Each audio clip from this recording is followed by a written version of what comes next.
telah memberikan rahmat, hidayah, serta karunia kesehatan, sehingga kita semua masih dapat mengikuti acara penutupan visitasi akreditasi pada SMP Negeri 1 Unaha hari ini, Rabu 4 Oktober 2023. Untuk memulai acara penutupan visitasi akreditasi pada SMP Negeri 1 Unaha, diawali dengan acara sambutan yang akan disampaikan oleh Bapak Tim Visitasi Akreditasi Sekolah Menengah Provinsi Sulawesi Tenggara.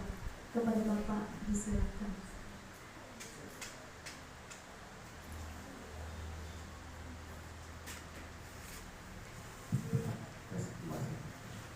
Bismillahirrahmanirrahim. Assalamualaikum warahmatullahi wabarakatuh. Waalaikumsalam warahmatullahi wabarakatuh.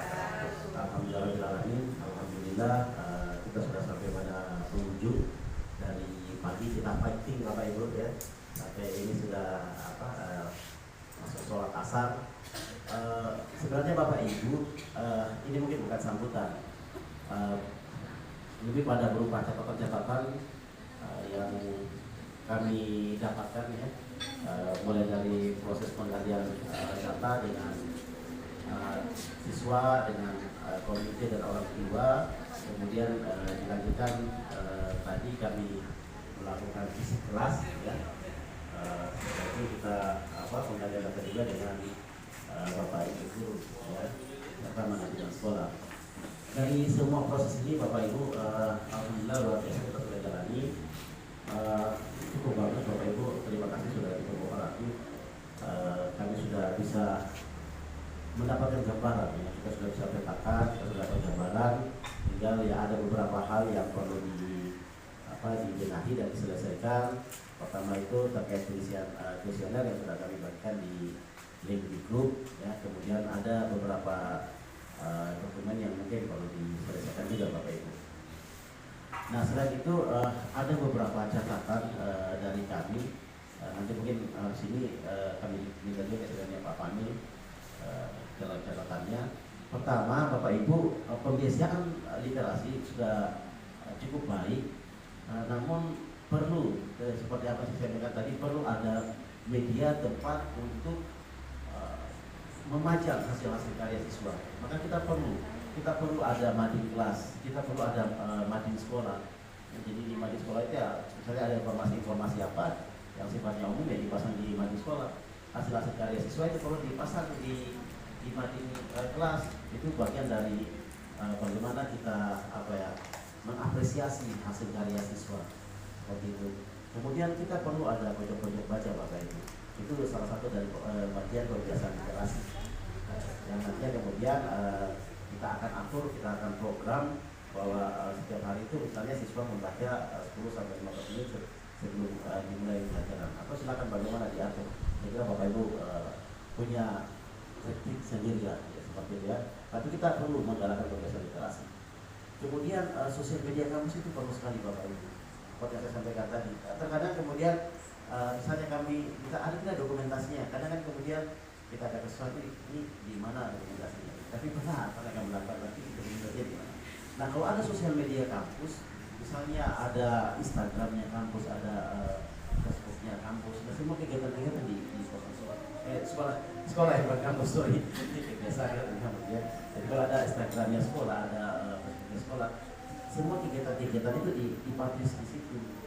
Jadi misalnya ada karya tulis siswa, ada puisi, ada hasil-hasil kerajinan siswa, itu kemudian dipublish di sana. Atau siswa kemudian ikut kegiatan-kegiatan lomba di luar, itu bisa didokumentasikan dan dipublish di sana. Pertama, keuntungannya sekolah itu merupakan media promosi bagi sekolah. Kita bisa memarketingkan sekolah dengan sosial media tadi itu. Kedua, ketika ada kegiatan-kegiatan seperti ini kita sudah punya dokumentasi, kita tidak sedang mati lagi. Kan di setiap kegiatan kita tinggal publish, kita upload, kasih narasi apa, penjelasan di bawahnya, kasih caption apa penjelasannya. Jadi kita sudah punya database dokumentasi di situ Bapak. Nah itu saya kira yang perlu dilakukan oleh sekolah ke depannya. Nah, selain itu mungkin Kalau ada hal-hal yang lain kami minta Pak Pamimon untuk menambahkan. Oke, baik, terima kasih. Bismillahirrahmanirrahim. Assalamualaikum warahmatullahi wabarakatuh. Saya tarik nafas panjang dulu, kemudian menghembuskan. Oke, akhirnya sampai di tahap ini Bapak Ibu. Sepertinya tidak terlihat sedikit pun raut kelelahan di wajah Bapak Ibu. Sepertinya ini bisa dilanjutkan tahun depan lagi. Amin. Amin. Oke. Kalau dari saya Bapak Ibu, kita tadi sudah berdiskusi panjang, membahas banyak hal terkait bagaimana pelaksanaan pendidikan kita ini. Yang bisa saya sampaikan adalah semua pelaksanaan pendidikan atau proses yang terjadi di dalam institusi pendidikan dapat berjalan dengan optimal sesuai pendidikannya apabila diiringi dengan proses administratif yang baik. Nah, maka nasihat saya adalah, bukan nasihat, rekomendasi saya adalah salah satunya bagaimana sistem penjaminan mutu internal, tim yang dibentuk untuk urusan itu menjaminkan mutu bisa dihidupkan, paling tidak untuk memilah dan memilih program apa yang kemudian paling mendesak untuk ditindaklanjuti berdasarkan hasil evaluasi diri atau asesmen-asesmen lainnya. Tentunya ini akan ditindaklanjuti dengan pelibatan pemangku kepentingan. Karena kalau ini bagus, ini kemudian akan mengoreksi proses pembelajaran, ini kemudian akan mengoreksi mutu guru, dan ini kemudian akan mengoreksi mutu guru saya. Karena semua pihak, baik internal warga sekolah maupun eksternal, akan dilibatkan dalam upaya meningkatkan kualitas pelaksanaan pendidikan di SNBN. Terakhir, saya berharap mudah-mudahan suatu saat kita masih bertemu lagi. Entah dalam episode yang berbeda, tapi mudah-mudahan dalam status yang sudah berbeda. Minimal status sekolahnya, bukan status Bapak Ibu atau status saya, bukan. Iya. Kita mungkin sudah paten, tetapi minimal status akreditasi sekolahnya.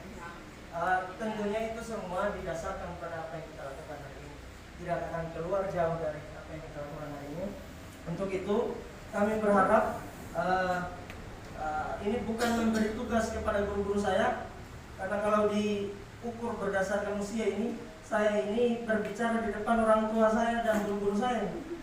Tetapi untuk tercapainya apa yang sama-sama kita inginkan, itu bisa ditempuh dengan ketercukupan dokumen dan semua administrasi yang sudah kita bicarakan tadi. Oleh karena itu, kami harap jangan melewati hari Sabtu, Bapak Ibu. Karena melewati hari Sabtu berarti kita sudah tidak memudahkan satu sama lain. Oke, kita coba tempuh jalur yang memudahkan satu sama lain. Akhir kata, kami mohon maaf apabila selama pelaksanaan kami banyak maunya, mau ini mau itu, diantar sini diantar situ, baru datang sudah diantar di mana-mana. Tapi tenang saja, kami pulang tidak minta diantar. Kami akan pulang sendiri. Kami datang tadi jemput, pulang minta diantar. Alhamdulillah di lokasi di Cemani. Oke, terima kasih Bapak Ibu. Mohon maaf apabila ada salah dan benar. Semua yang baik dan benar itu datangnya dari Yang Maha Kuasa. Kami adalah insan tempatnya kesalahan bermukti. Assalamualaikum warahmatullahi wabarakatuh. Waalaikumsalam warahmatullahi wabarakatuh. Sambutan selanjutnya akan disampaikan oleh Bapak Korwas, Dinas Pendidikan Kabupaten Konawe. Assalamualaikum warahmatullahi wabarakatuh. Yang saya hormati kakakku yang sangat ganteng, Pak Haji Jamaluddin, PD. Beliau rekan saya di pengawas dulu, Pak. Ya, termasuk tim sukses saya. Yang saya hormati adindaku berdua, tim asesor dari Universitas Budidaya Buton, serta rekan-rekan guru yang sama saya banggakan. Baru ada senyum saya ketika saya masuk hari ini. Kenapa? Karena awal-awalnya saya tidak punya senyum untuk Bapak Ibu sekalian. Tapi kali ini kalian sudah yang terbaik. Amin. Karena insya Allah sudah Amin. Amin. Amin. Amin. Ya. Amin. Artinya kita kasih dengar-dengar asesor. Ah. Kenapa? Karena sekolah ini harusnya sejak dari dulu itu dia harus melampaui SMP 2. Ya, SMP 2 unahan. Dan syarat lagi tadi itu bukan asesor sekolah dan menengah, bukan. SM itu sekolah dan madrasah. Sekolah dan madrasah. Jadi bukan sekolah menengah. Yang ada tim asesor sekolah dan madrasah Provinsi Sulawesi Tenggara. Beliau itu boleh masuk di SD, boleh masuk di SMP, boleh masuk di SMA, dan boleh masuk di SMK. Sama di saya. Ya, kapasitas saya sebagai koordinator pengawas, saya hanya boleh masuk di SD dan SMP serta TK. Tapi kapasitas saya sebagai KPA, saya masuk di mana-mana. Jadi yang paling kuasa di sini, kalau bupati dia hanya menguasai wilayah, tapi Peter Sutanto dia menguasai mulai dari TK sampai dengan SMA. Ya, itu kelebihannya. Kenapa? Saya harus berkoordinasi dengan semua kepala SD di Kabupaten Konawe, semua kepala SMP di Kabupaten Konawe, semua kepala SMA. Sementara SMA berkoordinasi di Provinsi Sulawesi Tenggara. Hanya saya yang bisa masuk. Madrasah di Kemenak, hanya saya yang bisa masuk. Kenapa? Karena kita ingin memajukan pendidikan. Syukur Bapak Ibu, dari 31 sekolah sasaran itu ada 7 kuota tambahan. Kuota tambahan itu tapi saya ditelepon oleh pimpinan Badan Akreditasi, diwakili oleh koordinator. Pak B, kira-kira adakah sekolahmu yang mau diakreditasi? Amopi, kemudian dia lihat lagi saya. Sudah terlanjur di visitasi, mau apa lagi? Dia luar tambah ada doi. Jadi 7 sekolah yang tadinya nilainya di bawah itu akan naik. Alhamdulillah. Tapi bukan jadi apa-apa yang belum lengkap itu supaya dilengkapi Bapak Ibu sekalian. Iya, Jadi iya. itu walaupun mereka besok setelah penggalian data lagi mereka pulang, tetap Bapak Ibu melengkapi. Alhamdulillah saya dengar tadi yang tadinya Bapak Ibu punya IPR itu hanya 85, sekarang sudah 92.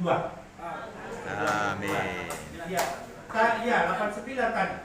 89. Tapi itu tidak berarti, kan hanya 15%. 15%. Yang paling utama hasil wawancara Bapak dan Ibu. Kenapa? Karena mulai dari tadi pagi Bapak Ibu sudah diobservasi. Lalu setelah diobservasi tadi oleh asesor